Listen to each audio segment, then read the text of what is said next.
Governor Doug Ducey says he's working to pump up those vaccine supplies. But he's also counting on Arizonans' responsibility to help stop the spread of COVID.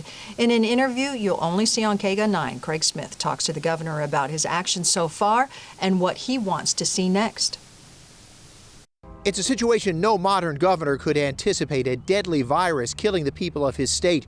We talked to Arizona Governor Doug Ducey about how he's handled the virus so far and what he sees as the way out. I know what a challenge it's been for so many Arizonans that have contracted the virus, that have lost a loved one. This has been an immensely challenging year beyond what all of us have done in traditional work settings or in the education setting or in the disruption in the economy. The governor says medical professionals and volunteers have done a great job delivering vaccinations, and he praised Pima County's performance. Pima County has pleaded for more vaccine from the state. The governor says he's pushing the president, Arizona's U.S. senators, and vaccine makers to send much more vaccine. He says the state is working on better ways to reserve a shot online or by phone. And then the other thing is just that responsibility. I know people get sick of hearing it. I try not to get sick of saying it, but it's that idea of doing the fundamentals around personal responsibility and wearing a mask. The governor says he's listening to experts who say vaccination alone will not shut down the virus, that more restrictions should return. But the governor did not commit to adding to existing rules that require steps like banning large gatherings and reducing the density in restaurants.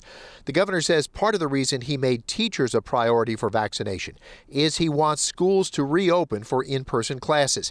He feels science supports the idea that schools present a low risk of spreading the virus. He plans to ask state lawmakers for extra funding to help students catch up from the effect of a school year disrupted by COVID. So things like summer school, one-on-one instruction, tutoring, after-school classes, acceleration academies. In terms of rebuilding the economy, the governor says Arizona's economy was ahead of many other states when the pandemic hit. I would say in Arizona, because we've had this balanced approach, prioritizing lives first, but also not having sweeping mandates that were not advised from public health officials, we don't have an economy to rebuild. We have an economy to build on. And he says Arizona is positioned to lead the country in job growth once the pandemic lifts. In Phoenix, Craig Smith, KGUN 9 on your side.